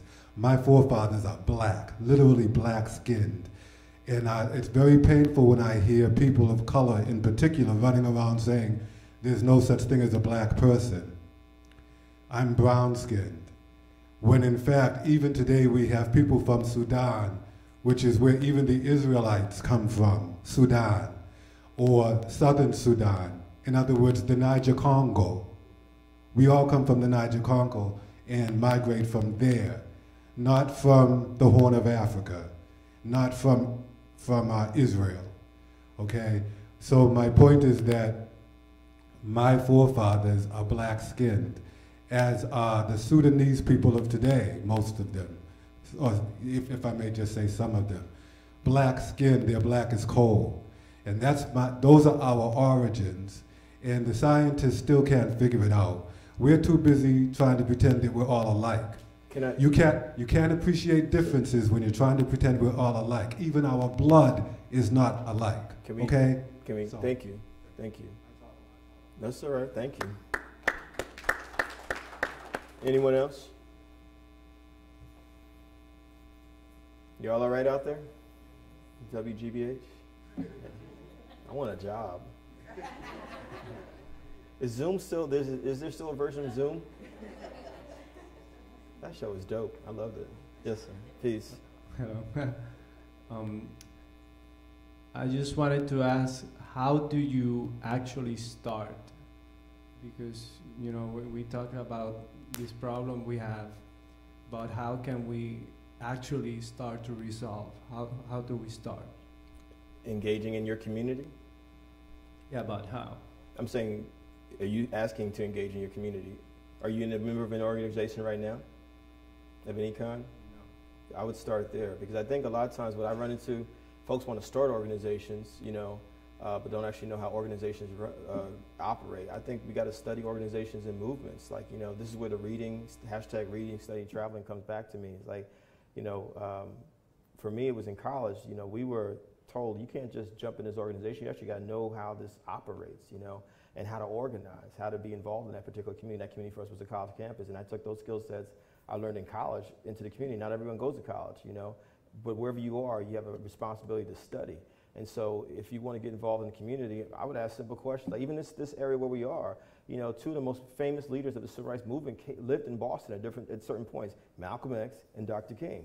But what did Dr. King do here? What did he learn here? What did Malcolm learn here? You know, something simple as reading the autobiography of Malcolm X, to me, will inspire action. That's something that I read cover to cover. I was like, wow, if Malcolm could do this, you know, including spending 7 years in jail in this part of the country, and while he was in jail, he's reading books in the prison, you know, and re-educating himself, and then he came out and he started organizing via a vehicle called the Nation of Islam, then I can do something, you know what I mean? And so I think you got to study people who've come before you. You know, you wouldn't be a doctor or an accountant or a writer, anything, right, if you didn't study who came before you. You feel what I'm saying? You know, y'all quarterback, Tom Brady, said who he studied as a child growing up was Joe Montana, who won 4 Super Bowls. Well, Brady has won 5, may win his 6th. He studied who came before him so he could be better than they were. And so the same thing applies to what we do in the community, because I think the passion is there for a lot of people. And I'll tell you, in New York City, where we've had big rallies and marches, folks are out there yelling and screaming and everything like that. But when we call for meetings afterwards, maybe 30, 40 people show up, and most of them are women, usually. The dudes disappear. You know what I'm saying? You know, this is not a game. Like, you know, we have to actually know how to organize. Can you speak? Can you do budgets? Can you fundraise? Can you interact with people? Can you write a little bit? Do you have some sort of skill set that could be useful to the community? Music, like DJ Nomadic, you know, that everyone loves music, right? That's a tool to get people into the room. And so I think that, you know, study movement, study the anti-apartheid movement, study the civil rights movement. You know, there's so many different movements to study. What was going on in Ireland? What was going on in Northern Ireland? Since we're in an area where there was a lot of Irish sisters and brothers here in this country, you know, study the feminist movement. What is the hashtag Me Too movement? Why did it morph into hashtag Time's Up? What's that about, you know? And so I'm throwing out a lot of stuff there. I would say read Malcolm X's autobiography cover to cover, read Howard Zinn's book of People's History of the United States cover to cover. If we can't come out of those 2 books with some ideas, concrete ideas on what to do, then that's on us. But there's plenty of stuff in there, you know? And you got to be engaged in your local community. People need to see you. People need to see you. You know what I mean? Like in Brooklyn, where I live, and I love Brooklyn, people know Kevin Powell is in that community. He's accessible and available. What do we got to do today? You know what I'm saying? And so you got to be a vibrant part of the community that you live in. That's very, very important, you know? Thank you. Hey, thank you. My name is Rhodes Pierre, and I just want to say again, thank you for being here and doing this. Mr. Pierre. Yes, but I wanted to actually talk to you in regards to, the history and the fact that Christopher Columbus discovered, quote unquote, America in 1492, but this country didn't become formed until 1776. And so that whole classism thing that you're addressing about the whole indentured servant, and that's, again, they were able to have the kids, 7 years, and they got their freedom, and then 15, when did they bring the first, Jamestown imported the first Africans, and that's when they're like, all right, let's switch the economy from indentured servants to actual slavery. So classism does exist, folks. Just, again, this country is a wonderful country, it's founded on ideology, it's a corporation, but the thing is, like, even like simple things like jury nullification, they don't educate people on that, and it's actually the U.S. Bar Association came together and made a self-formed union and said, don't tell the people they have the right to sit on a jury and say, nullify the law. And that's what they did in the Southern whites when they wanted to free them and say, hey, they did the lynching, but let them go. But we don't know that we have the right to be like, hey, I believe in marijuana. It's a plant. Don't destroy it, okay? The government's fooling us to actually believe Mother Nature is our enemy. I'm like, how do you, like, if you're so powerful, get rid of tsunamis, get rid of earthquakes. I'm just saying, like, again, it's like, it is a power struggle, and the divide and conquer thing exists. It does exist, and it's like, you've got to have the mental fortitude to understand that it's we, the people, all right? Not aristocracy, not, again, it's been changed from gods to feudalism to now we have America. It's like they replaced the king and queen and put the president, and now the president's trying to act like a king. And like Trump, like he's really thinking like, no, I can get rid of the FBI. They no longer believe in the justice system. So I'm just thinking like, thank you again for talking about this, but we should always be talking also about our economic freedom in this country. Because it's like we can make the revolution profitable, then we can actually take over, I think. What do you think?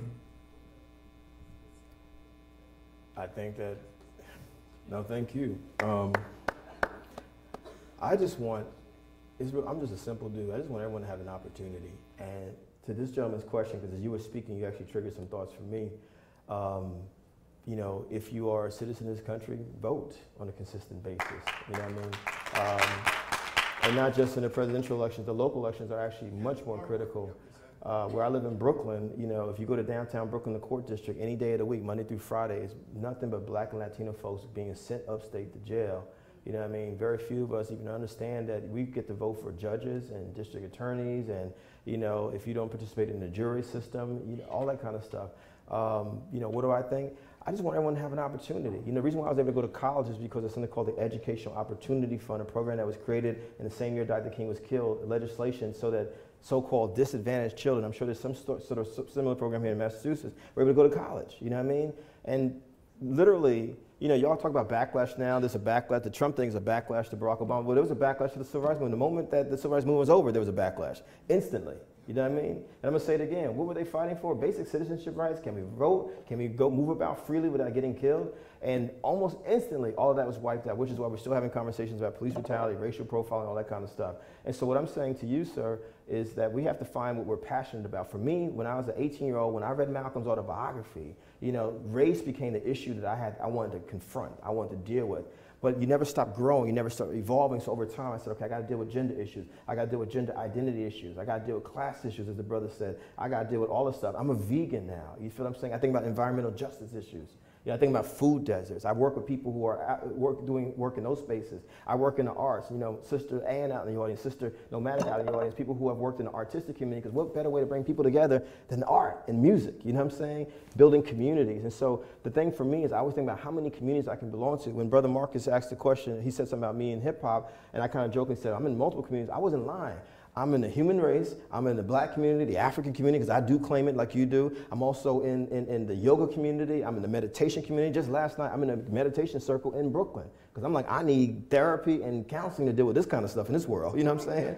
Seriously, you know what I mean? I'm a runner, I'm in that community of runners. I'm a skateboarder, I got 4 longboards, you feel what I'm saying? But every community that I'm in, I'm like, how do we move the needle? That should be the conversation, how do we move the needle? And am I bringing something to the table to help move the needle, or do I need to deal with my own skill sets? You know, what do I need to improve in myself? You know what I mean? What do I need to do better? You know, 10 years ago, I was barely interested in social media, and I was not interested in blogging at all, because I'm just a little bit above before that, not above, before that, where we call blogs essays. And so I was like, how dare they call these things blogs? You know what I'm saying? And I realized, Kev, you got to get with the times. You got to evolve, man.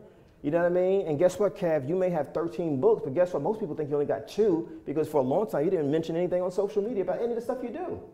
You know what I mean? You never know who that might be affecting, and the communities that you can be a part of online as well. But the thing that I stress, especially to anyone who says they want to serve, you got to pick up mad skill sets. You got to pick up skill sets, because the most important thing you can do if you want to help your community is be prepared. You know what I mean? Sister who's sitting there right next to you, you know, she said she lived in Japan for years. So the first question I asked her, you speak Japanese fluently? She said, yup. I was like, how many of us in America can say we speak 1, 2, 3, 4 languages? Yo hablo español, es muy importante, you know what I mean? But I grew up with Puerto Ricans and Dominicans in Jersey City and Mexicanos and Peruvians, and so I learned Spanish watching Zoom and Sesame Street and Electric Company, and my friends playing merengue and salsa next door, arroz con pollo. I would come over and eat some food with them. I was like, this language is important. You feel what I'm saying? Make sense? So what do we want to do? We got to do a check in the mirror first. What skills do I have as I'm looking for Martin that I can make useful to the community? And this is not just young people, this goes for the elders as well. Anyone who's over 50, 60 out there, y'all are valuable. Y'all are valuable. We do ourselves a disservice as younger people when we don't sit with elders and ask questions. Tell me about your life, your experiences. How did you get through this stuff? You know what I mean? So I can take some things. I grew up without a father. I had no father figure. And so any chance I get to sit with an older man, I'm listening. Tell me how you did it. You know what I mean? My wife's uncle sitting out in the audience, her grandfather on her mother's side was married for 60 years. I asked him a simple question as a man who never saw a healthy relationship in my family. How'd you do it? He said 2 words. Well, 3 words, 4 words. I made a commitment. I was like, wow, that's a skill set. Because a lot of folks can't commit to anything. And especially in these times with our short attention spans because of these things. And so nothing's going to change either if we don't make a commitment. I started as an activist when I was 18 years old, a teenager. I am definitely not 18 years old anymore. You know what I'm saying? But at a certain point I realized, Kev, this is not a sprint, this is a marathon. This is for the long haul. You know what I mean? So I've withstood, I've been out here, brother, when people used to disrespect the word activist. Nomadic knows what I'm talking about, folks know what I'm talking about. Are you still doing that stuff? You still doing that gender stuff, that feminist stuff, that black stuff, that justice stuff? You still talking about that stuff? Yup, I sure am. Until all of us are free, I definitely am. So that's what we gotta do.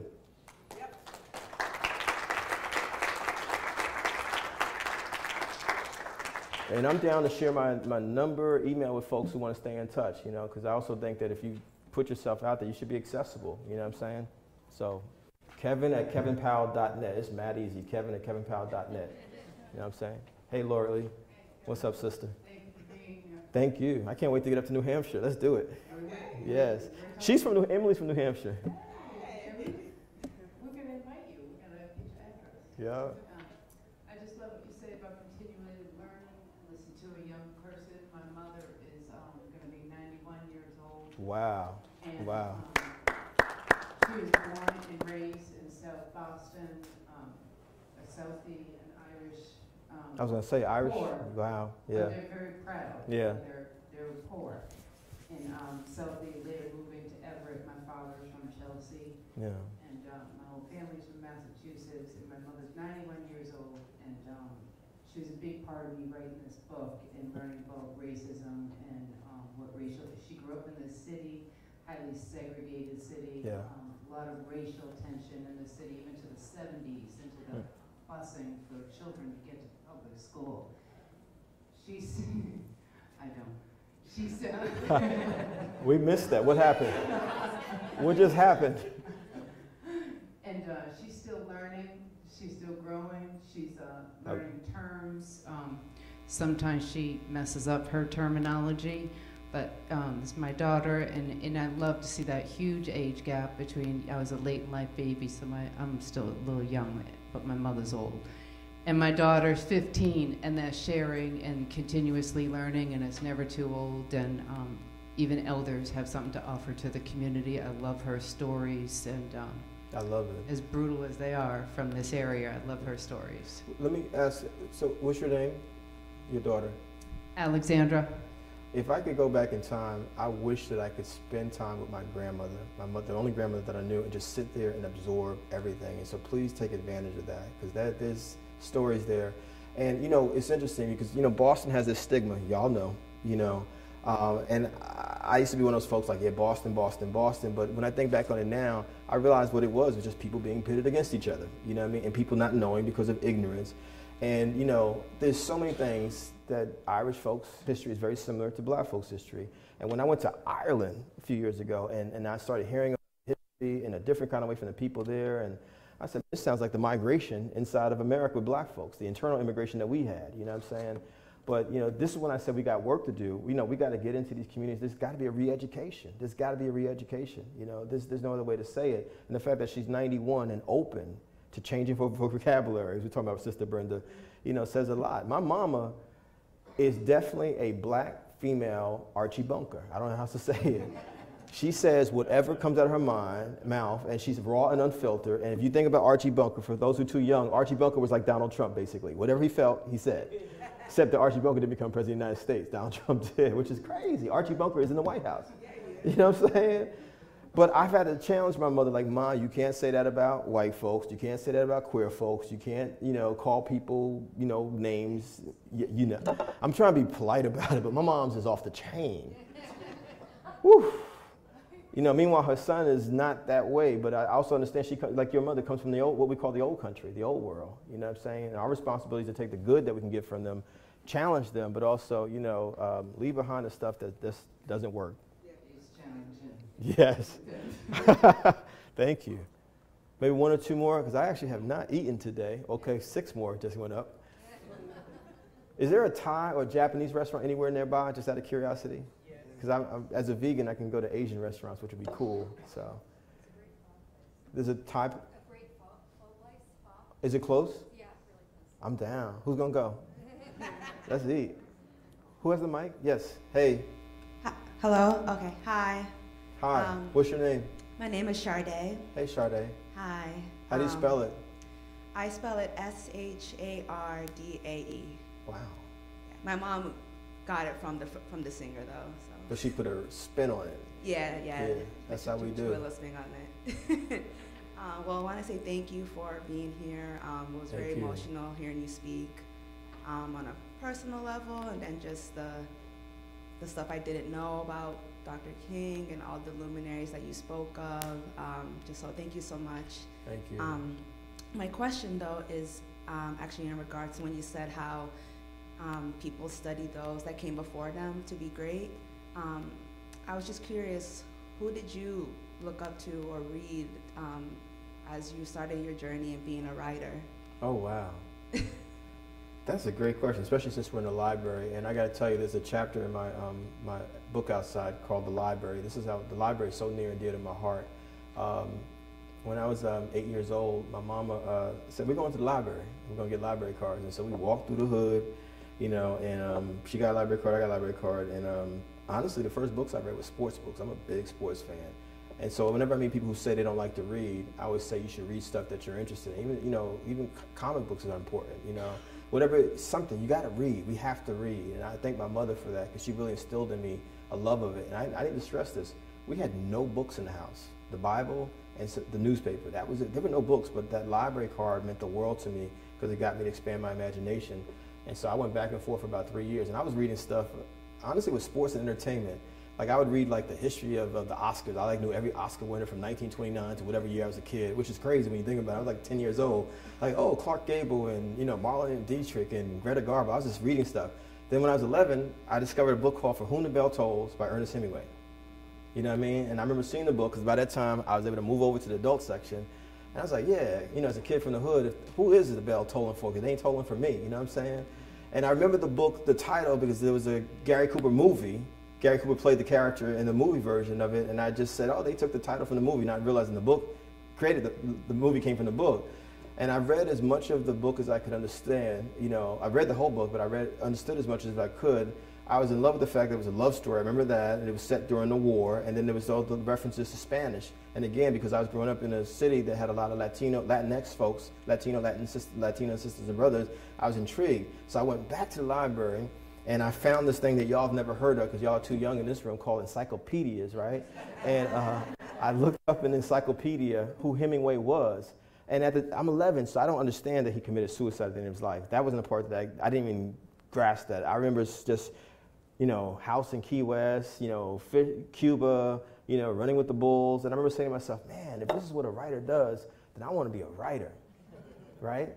But because of the wonderful integrated schools that I went to, K through 12, never got a single black writer. I didn't know who Langston Hughes was until I got to college. I didn't know about Maya Angelou, Nikki Giovanni, Sonia Sanchez, Pablo Neruda, anyone. The only woman writer I got of any race was Emily Dickinson. That was it. You know what I mean? And so why do I say that? It's important, no matter who you are, to see yourself in your education, because you begin to think things are possible. And so even though I knew I wanted to be a writer, since I was a child, I kept it to myself. And I went toward other stuff. My high school yearbook actually says accountant, because I won the math award when I graduated from high school. I was really good at math. It wasn't until I got to college and I read Malcolm X's autobiography, it blew my mind. And I cried when I put the book down, because I could not believe that someone like this existed, and he was constantly evolving, and then he was dead. I had no idea. And then that led me toward, I didn't know what the Harlem Renaissance was, Who was Langston? Who was Zerno Hurston? Who were these people? I didn't know what the Black Arts Movement was of the 60s. I didn't know about the Nuyorican poetry movement of Latino writers in New York City. I didn't know what a tanka or a haiku were from Japanese literature. You know what I'm saying? I didn't know any of this stuff.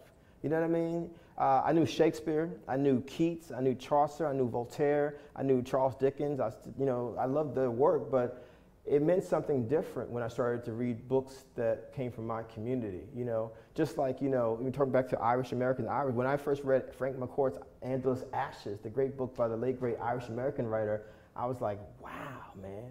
You know what I mean? This makes me understand the Irish experience in a very different way between here and Ireland. Do you know what I'm saying? And so it was in college, unfortunately, when I started I digested black books. I discovered the E185 section of the library where all the black books are. I worked in the library for 2 years. They would always, Kevin Powell, where are you? I was like, in the section with the books. I realized that I had to get a whole new education, which included myself. You know what I'm saying? And it hasn't stopped since then. I mean, in my bag, back in my hotel, I'm rereading Ralph Ellison's Invisible Man for the first time in over 20 years, because when you read certain books that have shaped your life, you should read them every 5, 10, 15, 20 years, because you'll see things that you didn't see before. Later this year, I'm going to read some Steinbeck. I love Grapes of Wrath, you know what I mean? But it was important for me to be rooted in black history and black culture and black literature. I love Shakespeare. I love Shakespeare. You know what I mean? When I've read Hamlet, to be or not to be, that is the question, whether it's noble in the mind to suffer the slings and arrows. I was like, words, son, that's me. You know what I'm saying? You feel what I'm saying? Shakespeare, Tupac, same thing. These questions. I mean, Shakespeare's full of violence and, you know, all kinds of madness. Well, so was hip hop. You know what I'm saying? And so I look at literature as everything. I mean, Bob Dylan's literature to me, Joni Mitchell's literature to me, Paul McCartney and John Lennon literature, Lauryn Hill's literature. This is the 20th anniversary of the Miseducation of Lauryn Hill. Anything that moves my spirit. Does that make sense?